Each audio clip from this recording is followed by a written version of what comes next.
नमस्कार, मैं नेहा तिवारी और आप देख रहे हैं बातें यूपी की। आइए शुरुआत करते हैं अपने खास कार्यक्रम यूपी दिस वीक की, लेकिन सबसे पहले नजरें हेडलाइंस पर। इलाहाबाद हाईकोर्ट का आदेश, गाय को राष्ट्रीय पशु घोषित करने के लिए सरकार लाए बिल। प्रधानमंत्री आवास योजना का लखीमपुर खीरी मॉडल अब कानपुर समेत पूरे प्रदेश में किया जाएगा लागू। राष्ट्रीय विधि विश्वविद्यालय का निर्माण जल्द प्रयागराज में होगा शुरू, 220 करोड़ रुपए होंगे खर्च। यूपी में सॉलिड वेस्ट मैनेजमेंट नियम को मंजूरी, गंदगी फैलाया तो भरना होगा 3000 रुपए तक का जुर्माना। एनसीआर में शामिल होंगे यूपी के 2 और जिले, सरकार ने तैयार किया ड्राफ्ट। और अब खबरें विस्तार से। Prevention of cow slaughter act 1995 के तहत गिरफ्तार एक व्यक्ति की जमानत याचिका को खारिज करते हुए माननीय उच्च न्यायालय इलाहाबाद ने गाय को राष्ट्रीय पशु घोषित करने का सुझाव दिया है। कोर्ट की टिप्पणी का तर्कधार। इलाहाबाद हाईकोर्ट ने यह सुझाव सामाजिक आर्थिक उपयोगिता को देखते हुए दिया है। कोर्ट का मानना है कि भारत एक सांस्कृतिक बहुलता वाला देश है, जहां सभी धर्मों के लोग रहते हैं। लोगों की पूजा पद्धति भले ही अलग हो, लेकिन सोच एक ही जैसी है। गाय हिंदू धर्म की आस्था का विषय होने के साथ साथ भारत की संस्कृति है और संस्कृति को बचाने का काम हर नागरिक का है, चाहे वह किसी भी धर्म से संबंधित क्यों ना हो। कोर्ट ने टिप्पणी करते हुए इतिहास के उदाहरणों का जिक्र किया। ऐसा नहीं है कि केवल हिंदू ही गायों के महत्व को समझते हैं, बल्कि इतिहास में ऐसे कई उदाहरण हैं जब मुस्लिम शासकों ने भी गायों को भारत की संस्कृति का महत्वपूर्ण हिस्सा माना है। कोर्ट ने एक तर्क आर्थिक आधार पर दिया है। एक गाय अपने जीवन काल में 410 से 440 लोगों का पेट भरती है, जबकि गौ मांस से 8 लोगों का पेट भरता है। गाय भारत की कृषि प्रधान संस्कृति का एक महत्वपूर्ण हिस्सा है। गाय का गोबर, मूत्र, दूध आदि दवा बनाने के काम आता है। कोर्ट ने अपने समर्थन में संवैधानिक तर्क भी दिया है। कोर्ट का कहना है कि गौमांस खाना किसी का मौलिक अधिकार नहीं है। दूसरे की जीभ के स्वाद के लिए किसी के जीवन के अधिकार को नहीं छीना जा सकता है।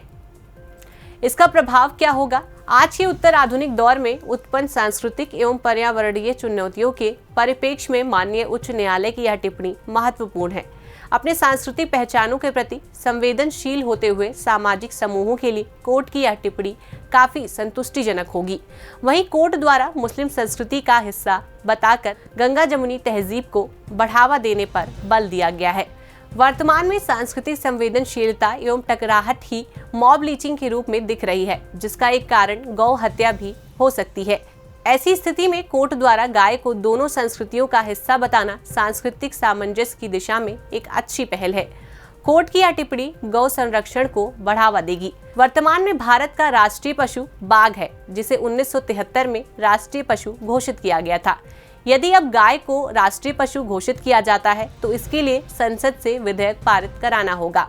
और अब अपनी दूसरी खबर की ओर बढ़ते हैं।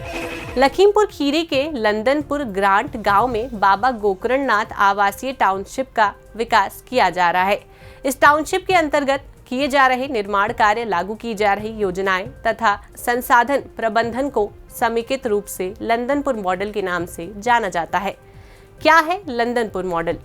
इसके तहत गांव के सभी परिवारों को उन गांव में आवास, भूमि का पट्टा उपलब्ध करवाना, हर घर में टैप वाटर और टंकी से जल पूर्ति, बिजली कनेक्शन और ट्रांसफार्मर की व्यवस्था, गौवंश सहभागिता के लिए परिवारों को गौवंश उपलब्ध करवाना, 26 व्यक्तिगत शौचालय और 26 व्यक्तिगत पिंड, सार्वजनिक पार्क, मनरेगा के तहत ओपन जिम और वॉकिंग ट्रैक, भगवान शिव का मंदिर, पोखर, आयुष्मान गोल्ड कार्ड, आजीविका मिशन के तहत महिलाओं का समूह, ऑफिस और स्टोर, राशन कार्ड, पेंशन योजना, MNREGA job card, street light, पक्की नाली, कूड़ा प्रबंधन की भी व्यवस्था की गई है। इसकी विशेषताएं क्या हैं? इस टाउनशिप मॉडल की एक खास विशेषता है कि इसके लिए शासन पर कोई वित्तीय भार नहीं दिया गया है, बल्कि 10 विभागों की 30 योजनाओं का कन्वर्जन करते हुए वित्तीय प्रबंधन किया गया है। इसका प्रभाव क्या होगा? प्रदेश में आबादी का लगभग 44% हिस्सा भूमिहीन मजदूरों का है। साथ ही आबादी का 1 भाग हिस्सा आवासीय सुविधाओं से वंचित है। इस टाउनशिप मॉडल को लागू करने से भूमिहीनों एवं बेघरों को आवासीय सुविधा उपलब्ध होगी। वर्तमान में एक तरफ कोरोना महामारी के कारण राज्य की अर्थव्यवस्था संकट की स्थिति में है, वहीं दूसरी तरफ जनसंख्या का एक बड़ा हिस्सा बुनियादी सुविधाओं से वंचित है। इस मॉडल को लागू करने पर शासन पर वित्तीय भार नहीं पड़ेगा तथा लोगों पर बुनियादी सुविधाएं भी उपलब्ध कराई जा सकेंगी।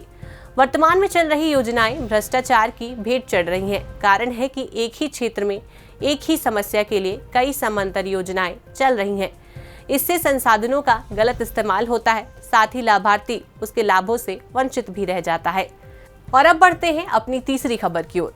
विधि की पढ़ाई के लिए प्रयागराज जल्द ही हब बनने जा रहा है। विधि की पढ़ाई यानी कि लॉ की पढ़ाई। प्रयागराज के झलवा में राष्ट्रीय विधि विश्वविद्यालय की स्थापना 24 एकड़ में की जाएगी, जिसके निर्माण के लिए कुल 220 करोड़ रुपए खर्च किए जाएंगे। इस विश्वविद्यालय में क्या खास होगा, ये भी जान लीजिए।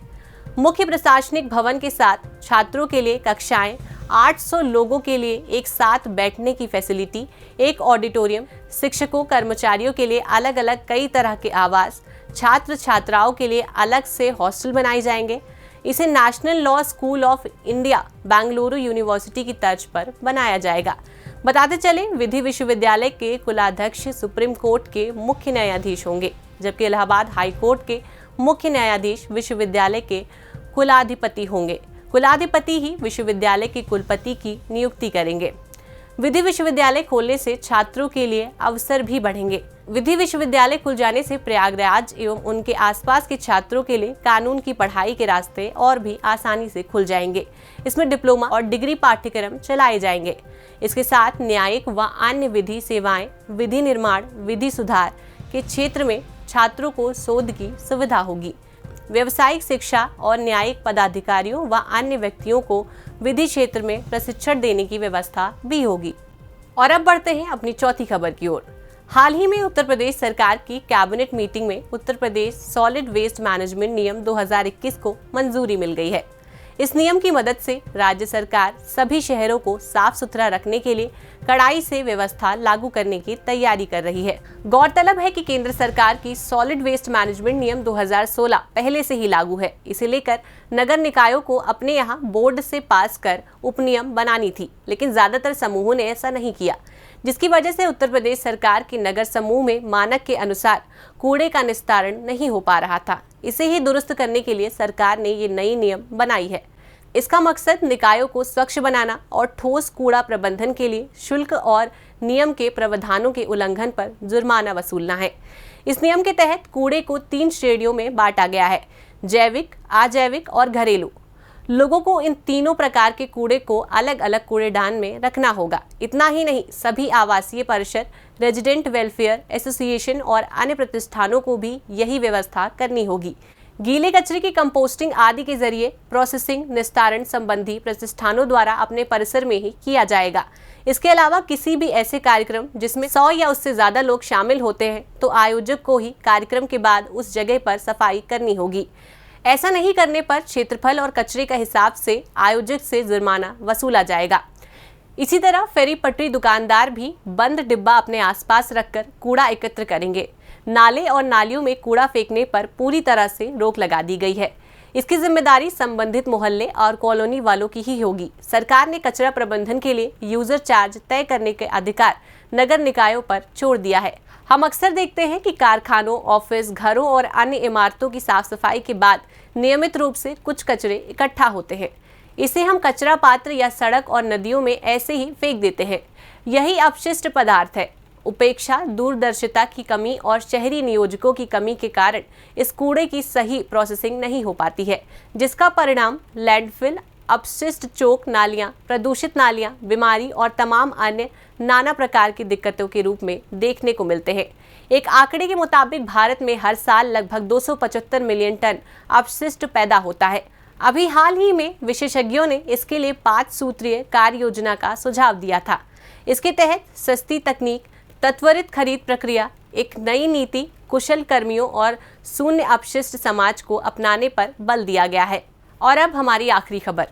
प्रदेश के शामली और मुजफ्फरनगर जिले को भी राष्ट्रीय राजधानी क्षेत्र के विस्तृत क्षेत्र में शामिल करने का ड्राफ्ट तैयार कर लिया गया है। राष्ट्रीय राजधानी के बीच बेहतर ट्रांसपोर्ट कनेक्टिविटी के लिए combined reciprocal common transport agreement sign किया गया है। क्या है NCR? National capital region planning board act 1985 के तहत 3 पड़ोसी राज्यों हरियाणा, उत्तर प्रदेश, राजस्थान और देश की राजधानी को मिलाकर एनसीआर का निर्माण किया गया था। मौजूदा समय में राजस्थान, हरियाणा और उत्तर प्रदेश के 24 जिले शामिल हैं। इसके निर्माण का उद्देश्य था दिल्ली में बढ़ते प्रवासियों के दबाव को कम करना। इसके लिए आसपास के इलाकों में जमीन के इस्तेमाल पर नियंत्रण करना है। जाहिर है कि राष्ट्रीय राजधानी क्षेत्र योजना बोर्ड ने वर्ष 2021 तक के लिए विस्तृत क्षेत्रीय योजना 2005 में नोटिफाइड किया था। इसके अंतर्गत 7 मेट्रो केंद्रों और 11 क्षेत्रीय केंद्रों को शामिल किया गया था। इसमें गाजियाबाद, लोनी, नोएडा, ग्रेटर नोएडा शामिल थे। एनसीआर रीजनल प्लानिंग की समय सीमा 2021 में समाप्त हो जा रही है, जिसका स्थान क्षेत्रीय योजना 2041 लेगा। इस बार के विस्तृत क्षेत्रीय योजना में मुजफ्फरनगर एवं शामली भी शामिल होंगे। सबसे जरूरी ये है कि यमुना एक्सप्रेसवे औद्योगिक विकास प्राधिकरण को एनसीआर रीजनल प्लान में मेट्रो सेंटर के रूप में घोषित किया गया है। इसके क्या फायदे होंगे ये भी जान लीजिए। रीजनल प्लान डोमिसाइल सिस्टम, आर्थिक गतिविधियों, क्षेत्रीय भूमि उपयोग, इंफ्रास्ट्रक्चरल फैसिलिटी, आपदा प्रबंधन, विरासत और पर्यटन आदि क्षेत्रों में कॉन्टिन्यूअस एंड बैलेंस्ड मॉडल प्रस्तावित करता है। इसका लाभ प्रदेश के इन जिलों को मिलेगा। राष्ट्रीय राजधानी क्षेत्र के 100 किलोमीटर के दायरे में आने वाले जनपदों मेरठ, शामली, मुजफ्फरनगर, बुलंदशहर आदि शहरों को विकसित किया जाएगा।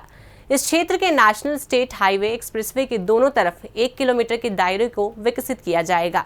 रीजनल प्लानिंग के तहत शामिल जिलों को national capital religion planning board के द्वारा वित्तीय एवं तकनीकी सहायता मिलेगी, जिससे राज्य सरकार पर इनकी निर्भरता कम होगी और ये तेजी से विकसित होंगे। रीजनल प्लानिंग के तहत शामिल किए जाने वाले जिले अपने आसपास के क्षेत्रों के लिए विकास प्रदर्शन का काम करेंगे। यहाँ की नीतियाँ, कार्यक्रम एवं योजनाएं आसपास के क्षेत्रों में लागू किया जाएगा, जिससे वे भी विकास पथ पर अग्रसर होंगे। और अब आइए बढ़ते हैं अपने MCQs की तरफ। आज का हमारा सबसे पहला सवाल है कि यूपी में कहाँ बन रहा है विधि विश्वविद्यालय, जिसके ऑप्शंस है option A Lucknow, option B Kanpur, option C Prayagraj और ऑप्शन डी वाराणसी। हमारा आज का दूसरा प्रश्न है एनसीआर का फुल फॉर्म क्या है, जिसके ऑप्शंस है option A national capital region, option B national capital religion और option C national country right.